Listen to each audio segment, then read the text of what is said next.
Dourados em Destaque, em mais um trabalho nosso, trazendo informações, trazendo tudo aquilo que aflora em nossa cidade e que nós gostamos de saber, outros precisam saber, e simplesmente nós vamos caminhando com aquela ideia de que o canal Boa Vida realmente é hoje a voz de Dourados. Tudo aquilo que acontece em Dourados sai primeiro por aqui e é por aqui que nós estamos caminhando. Quem quiser saber, além de Dourados, sobre aquilo que nós falamos, apresentamos e versamos aqui, é tão fácil.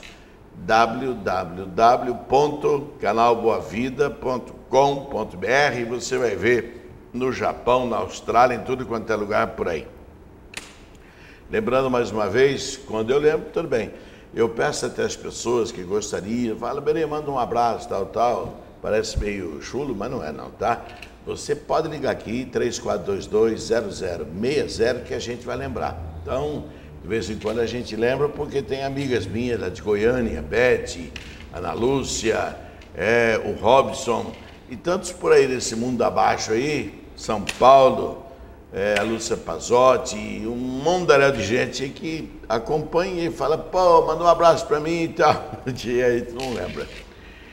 E hoje um dia especial, muito especial, porque nós vamos ter aqui um entrevistado que faz parte da chamada coletânea dos bons artistas, dos imortais, sem estar na academia ainda, de nossa cidade. Marcos Coelho Cardoso, quem o conhece, sabe que é poeta e, além de poeta, já foi ator em teatro e está aí à disposição para quando tiver outra, né? Como aquela, Festival de Teatro muito bonito que teve aqui há algum tempo. E agora ele é coautor e co-organizador do livro Dourados e Sua Natureza em Prosa, Poesia e Cordel. E isso foi lançado em 6 de dezembro de 2013 na Câmara Municipal de Dourados. Está este livro, olha só que interessante isso, meu. Está incluso no calendário das festividades de Natal e aniversário de Dourados.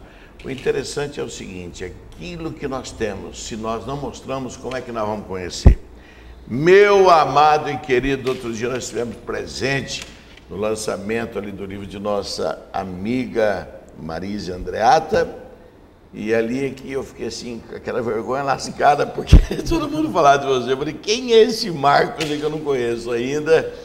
E aquele dia eu tive o prazer imenso de poder conviver pelo menos um pouco com você. Muito boa tarde, querido Marcos. Boa tarde, Benê. É uma honra muito grande estar aqui contigo. E a gente, às vezes, existe no mesmo espaço e nos conhece, né? Isso é sinal que o Dourados está crescendo, né, não? O Dourados está ficando grande, né? Então, é uma honra, realmente. Eu atuei como ator, né, no Festival Internacional de Teatro, primeiro que teve em Dourados, né? Dentro do programa da Universidade Federal, da Grande Dourados. E é um presente, esse livro foi a primeira obra que eu pude, um projeto que deu certo, né, que a gente pôde editar. E realmente foi um presente que eu quis dar a essa cidade que me acolheu com tanto carinho, né? Nasci em Fátima do Sul, mas meus pais já moravam em Dourados. Ué, se eles moravam lá, que negócio de ter nascido lá? Seria o contrário, morar lá e veio aqui por causa de hospitais melhores e tal. Nunca entendi, eu acho que gostavam do médico. Ah, é? É. Ah, bom. Então, nasci no Hospital das Cias e aí já morava, a minha família morava aqui, mas nasci lá. E Dourados, assim, sempre foi a minha grande paixão, né? De menino, eu andava pelos parques, né? Eu cresci na região do Grande Flórida, ali na Vila Popular, né? Vila Popular Tenente Antônio João, né? O nome dela é Vila Popular Tenente Antônio João. É o Conjunto Habitacional Tenente Antônio João. Mais uma informação que a gente tem, que a gente não tinha. Quando que eu imaginar que ali... É porque o brasileiro tem costume de diminuir tudo, né? Vila Popular Antônio. Não. É Coab 1. E aí ficou ali, era o primeiro, e cresci naquela praça ali, né? Com a televisão. e sempre olhando para aquele lago, né? Até minha irmã, nas fotografias dela, tem fotos que dá de frente para o lago quando não tinha o lago ainda, era só mata e varjão, né? Porque o lago foi instituído depois, né? Então, assim, aquele lago, muito sofrimento da vida, muitas coisas a gente passa. Aquele lago ali tem um pouco das minhas lágrimas, né? Tem um pouco da minha trajetória, muito sofrimento que eu passei ali na frente. Por que sofrimento e com o quê? Sofrimento familiar. Por que eu me emocionei tanto, né, no lançamento da Marise, que foi uma obra Túnica da Alma? Porque eu passei por estupro com 4 anos de idade, naquela região. Passei fome ali, passei muita necessidade no início, né? São as convergências da vida, né? E eu pensei assim, eu tinha que ter uma outra visão, né? A gente não pode ficar carregando na vida somente tristezas, né? Embora o poeta seja sempre um tanto melancólico, né? E goste de trazer muito essa vertente que eu acho que são as dores da própria alma.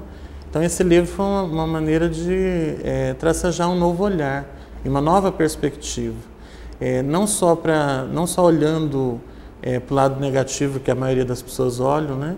Mas esse livro de Dourado, Sua Natureza, foi um sentido de olhar para aquilo que ainda é belo e para aquilo que a gente ainda pode prosperar, né? Porque na natureza tudo se renova, né? Nada se destrói de todo, sempre se transforma. E aí esse livro foi uma ideologia que juntamos eu e mais outros 2 escritores, né?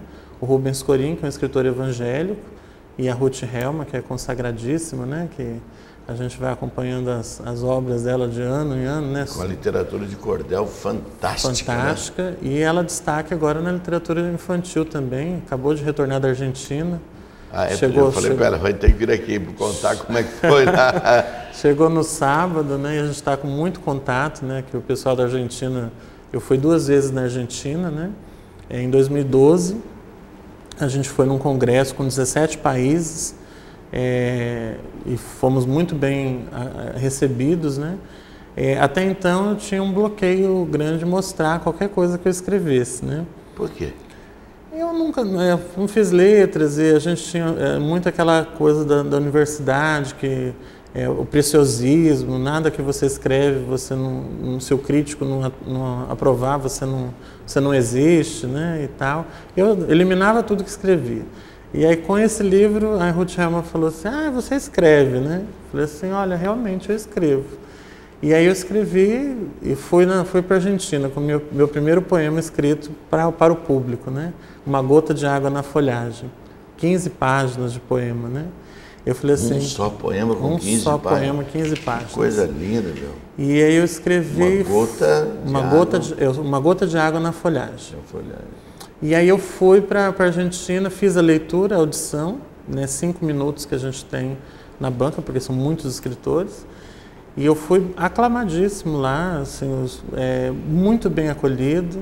E aí eu falei assim, nossa, se 17 países me aplaudiram e reconheceram, eu falei, acho que eu posso voltar, acho que vale a pena. E aí voltei com toda a gana. Eu falei assim, agora vamos fazer esse livro acontecer. Voltando ao que você falou, eu tenho a impressão do seguinte, sabe, que o presente nosso é o resultado do nosso passado, elaborado por nós mesmos, né? Sim. Porque enquanto você está no meio, certo, social, que homem nenhum é uma ilha, você está absorvendo. Mas tudo aquilo ali só está com você porque você quer. E eu tenho a impressão de que as pessoas mais sensíveis, e o poeta entra nessa, sofrem por qualquer coisa. Sofre por ele mesmo, sofre pelas pessoas que o rodeiam, sofre pela situação que está o país. Então, para mim, o que você falou é a grande verdade. É um sofredor por natureza, sem ser corintiano, que aliás é igual pernilongo esse negócio de corintiano, porque tem em todo lugar, uma barbaridade. E uma coisa também, inclusive, você deve lembrar, porque eu comentei lá na abertura da sessão de autógrafos, da noite de autógrafos, né, que eu comentei o seguinte: como é que nós podemos imaginar que 90% e até mais dos artistas cômicos do Brasil nascem na região mais sofrida? E se você for procurar, você vai ver Renato Aragão, Chico Anísio, Tom Cavalcante, e vai embora, E eu também trago a dor, né? Eu sou neto de pernambucanos. Aí, a dor vem arraigada nos ossos, como diz o outro, né? Como diz no genoma. No genoma. Então, essa dor, né? Meus avós eram muito repentistas, né? Então, eu cresci muito com a poesia. Minha mãe também é poetisa. Aí, teve uma vida muito difícil, muito amarga, né? E até ela voltou a escrever com esse incentivo meu. Sempre estamos publicando, sai sempre no Jornal Progresso, vez por outra a gente... O nome dela? Eli Coelho. Então, minha mãe, ela, para mim, é um grande exemplo, né? Nesse sentido, e ela é incentivadora, né? Por trás do poeta tem a poetisa que incentiva e ela sempre acredita nesse ponto, né? Não é que eu desfaça disso como uma espécie de norma ou regra a seguir. Mas se nós olharmos os grandes escritores, qual foi a faculdade que o Machado de Assis fez? Você lembra qual foi? Machado de Assis, agora... E o nosso amigo Graciliano Ramos, e nosso amigo, um monte deles aí, para não ficar aí falando até o que não quer. Então, na verdade, eu acho que a verve do artista, ela independe de qualquer formação. Pelo contrário, muitas vezes essa formação acadêmica, ela talvez engessa aquele espírito aberto, expansivo, livre do poeta. Então, Castro Alves fez que faculdade? Que eu saiba, não, se fez direito, não, que era a única coisa que tinha na época, entendeu? Então, eu acho que esse lado seu não haveria necessidade de pensar, não. Porque está dentro da pessoa o dom da arte, como está dentro da pessoa o dom da música. Como é que eu vou fazer um músico numa faculdade? Não, eu quero fazer esse cara cantar igual Roberto Carlos. Não é possível. Não é. Você pode lapidar qualquer coisa, menos o artista. O artista, ele é lapidado pelo próprio existir, né? Exatamente. Então, são os nossos contatos, nossas inspirações, é uma viagem, é uma janela velha, quebrada. Isso. É uma madeira que você vê na estrada e já te inspira. E uma coisa que eu vou deixar para o próximo intervalo é o seguinte, você não responde agora. Tem pessoas que são assim.